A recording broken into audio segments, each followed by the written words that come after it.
Buenos días, buenas tardes, buenas noches, ¿cómo han estado? El día de hoy tenemos un pequeño tutorial acerca de la técnica de Caravaggio, este gran pintor del barroco italiano, y vamos a realizar una réplica de un detalle de la pieza Judith y Holofernes, específicamente el rostro de Judith. Para este tutorial vamos a necesitar diferentes óleos como sombra tostada, siena tostada, vermellón claro, amarillo ocre, steel de grain, azul ultramar y blanco de titanio. En el caso del vermellón claro me refiero a este vermellón que es un poco más naranja y el steel de grain es un amarillo muy profundo que pueden conseguir en distintas marcas. Yo lo tengo en la marca de Rembrandt, pero en la marca que ustedes lo encuentren está bastante bien. También vamos a estar trabajando con pinceles de cerda suave, ya sean sintéticas o de pelo animal. Los sintéticos son un poco más económicos, pero esto va a depender de cuánto pueden costear. Y como sustancias vamos a utilizar solvente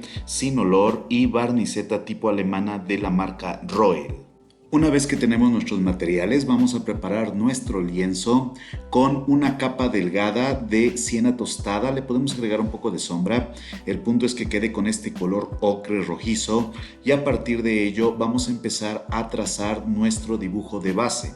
Una característica muy peculiar de la pintura de Caravaggio es que, a diferencia de otros autores que hacían dibujos anatómicos muy detallados, las radiografías que actualmente se han tomado de sus cuadros nos demuestran que Caravaggio hacía un dibujo de tipo esquemático muy rápido, lo que colabora con la idea de que trabajaba con algún tipo de proyección a través de espejos, es decir, que no trabajaba un boceto muy elaborado y, como dice David Hodney en El conocimiento secreto, probablemente trabajaba con algunos trucos ópticos para ayudar a la parte del dibujo que él consideraba meramente accesoria, a diferencia de otros pintores como Van Eyck o como Rembrandt. Caravaggio nos permite trabajar con dibujos lineales, dado que ésta solo va a distribuir las especificaciones entre proporción y características físicas, en este caso el rostro de Judith. De hecho, si ustedes no tienen un buen dibujo pero quieren realizar este ejercicio, les sugiero incluso que utilicen una proyección o una calca en honor de cómo realizaba sus dibujos Caravaggio y que a través de diferentes prácticas vayan logrando poco a poco un dibujo más detallado. Realmente para esta técnica no nos vamos a obsesionar demasiado con el dibujo inicial, sino que solo vamos a trazar las características generales del rostro de Judith. Una vez que tengan estas características, lo que vamos a realizar es dar una ligera capa de sombra alrededor de la figura principal para empezar a provocar el efecto de claroscuro, lo que se conoce como risparmio. Recordemos que risparmio en italiano quiere decir ahorro y se refiere a esta capa de sombra que nos va a literalmente ahorrar, no solo en material, sino también en esfuerzo y en el trabajo que vamos a realizar para integrar las formas en la sombra. Para esto vamos a utilizar la sombra tostada ligeramente diluida en barniceta y vamos a delimitar nuestra forma, dejando que la sombra se meta levemente a zonas como el cabello, las mejillas y aquellas zonas donde podemos apreciar una sombra en nuestro original, es decir, estas zonas más oscuras que se pierden dentro de la oscuridad detrás del personaje. Una vez que hemos concluido la capa de sombra tostada para delimitar el dibujo y las sombras presentes tanto en nuestra figura como en el fondo, vamos a proceder a aplicar las luces directamente con blanco de titanio. Originalmente tendría que ser blanco de plomo, pero en este caso vamos a adaptarnos a los materiales disponibles en la mayoría de los países, de los lugares, y vamos a empezar a aplicar el blanco directamente, es decir, sin que esté diluido en la barniceta. Este color blanco nos va a servir para dar cuerpo, pero también para que al momento de aplicar las carnaciones resalten las zonas donde golpea la luz en primer plano. Algo muy importante es que este color blanco va a estar únicamente en las zonas más iluminadas, en este caso en la frente, en la nariz, las mejillas, debajo del mentón, pero no en las partes coloreadas de detrás del cuello o de debajo de la mejilla. La idea es que dejemos el espacio para que las líneas del rostro, por ejemplo el entrecejo que está fruncido por el gesto de asco que tiene la Judith al ejecutar esta labor tan desagradable que es cortar una cabeza, se mantengan delineadas con la misma capa de nuestra base. De este modo el color blanco va a estar únicamente en las zonas especialmente iluminadas de nuestro original. Podrán notar también que algunas zonas son un poco más grisáceas por el desgaste del pigmento, no tanto una veladura ya que no hay aceite ni nada que provoque esta cualidad translúcida, sino la misma carencia de pigmento en nuestro pincel nos va a dar este efecto tan particular. A partir del uso del blanco vamos a empezar a moldear un poco las formas más reconocibles de nuestro retrato, que en este caso, como he mencionado, es la nariz, los pómulos, las mejillas y la zona del mentón. Muy importante, no vamos a aplicar blanco en la zona de la oreja, el cuello, pero sí en la parte del pecho que se llega a ver. Hay que tomar en cuenta que este blanco, insisto, solo está presente en las zonas más iluminadas de nuestro original. Una vez que hemos concluido la capa de luces en nuestra pieza y posterior a que ésta se haya secado, vamos a empezar a dar algunos golpes de material en las zonas más oscuras del retrato de Judith, con una carga de óleo de sombra tostada reducido con una pequeña carga de barniceta. Vamos a darle forma y recuperar las sombras más características que le van a dar profundidad a nuestra pieza. En este caso nos concentraremos en la zona de la cuenca del ojo, la ceja, el espacio entre los párpados y la misma, también por debajo de la nariz, la mejilla, el cuello, un poco en la oreja, todo esto para dar mayor profundidad. Ya que hemos hecho esta acentuación de las zonas de sombra, empezaremos a aplicar el color a partir de la siena tostada. Yo suelo mezclar un poco la siena tostada con el vermellón para obtener un color un poco más cálido, un poco más intenso, y la vamos a ubicar a un lado de la sombra. Este va a ser nuestro tono de transición y lo vamos a dirigir a estas zonas entre la sombra tostada que acabamos de ubicar y nuestra zona de luz. Una vez que hemos realizado esto, que hemos realizado esta transición de la sombra con el vermellón y la siena, vamos a dar pequeños golpes del amarillo ocre. Este amarillo ocre va a estar entre el vermellón y siena y las áreas blancas que hemos señalado con anterioridad, aunque también podemos extenderlo un poco sobre la sombra para que esta ilusión de integración de los colores sea un poco menos agresiva, es decir, que no queden bloques de colores distintos, sino que todo se vaya integrando en un color general para dar la ilusión que es la luz la que está disgregando los tonos. El orden entonces sería el siguiente: amarillo ocre, vermellón, una pequeña parte de siena tostada y sombra tostada. Posterior a esto vamos a permitir que el amarillo ocre se extienda un poco sobre el área blanca, nuestra área de luz que hemos señalado hace un momento, y una vez que lo hemos hecho vamos a aplicar una capa de blanco de titanio más o menos densa. Esta capa va a ir tanto a un lado del amarillo ocre como ligeramente por encima. La idea es que se contamine ligeramente el tono blanco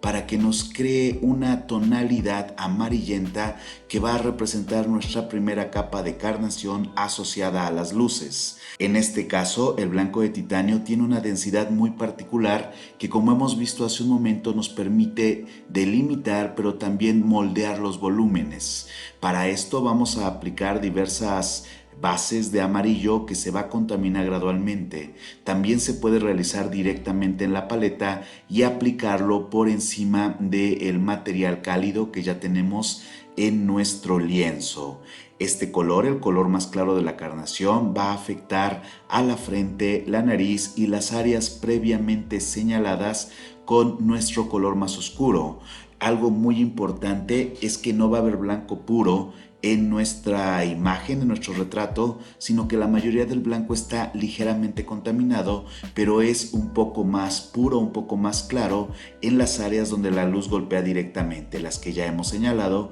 que van a ser la frente, la nariz, los pómulos, las mejillas y debajo del mentón.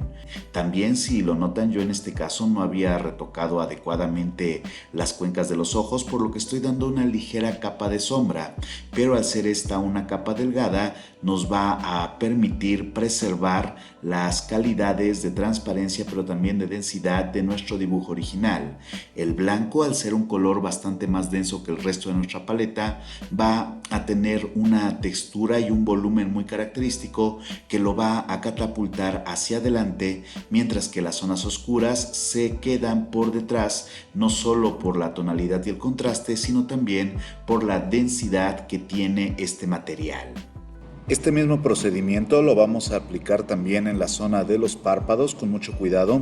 Por eso es importante tener pinceles de cerda muy suave para que sea un acabado más sutil, más sedoso, y también en la parte de la nariz. Algo que me gusta mucho de esta pieza es que si la vemos con cuidado, de hecho la nariz de Judith no está bien definida, sino que se adivina su forma y su volumen debido a la luz principal que la recorre por el tabique nasal, lo cual también hay que procurar representar de una manera correcta, ya que este tipo de pintura impide ver líneas como tal. Todo se basa en el degradado de la pintura.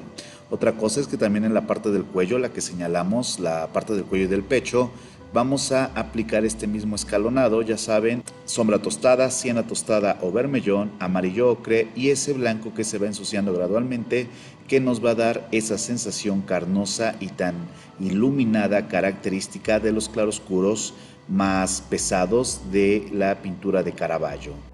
En lo que respecta al cabello, vamos a aprovechar el tono de color de nuestra base, es decir, este ocre rojizo que tenemos en la parte inferior, y a partir de ello vamos a recuperar las sombras y empezamos a matizar y reafirmar esta oscuridad a partir de una mezcla de sombra tostada con azul ultramar. Este color tan oscuro, que bien puede ser más bien un café oscuro, dado el contraste con las zonas más cálidas de nuestra pieza, se va a percibir como un color negro. También otra característica de este color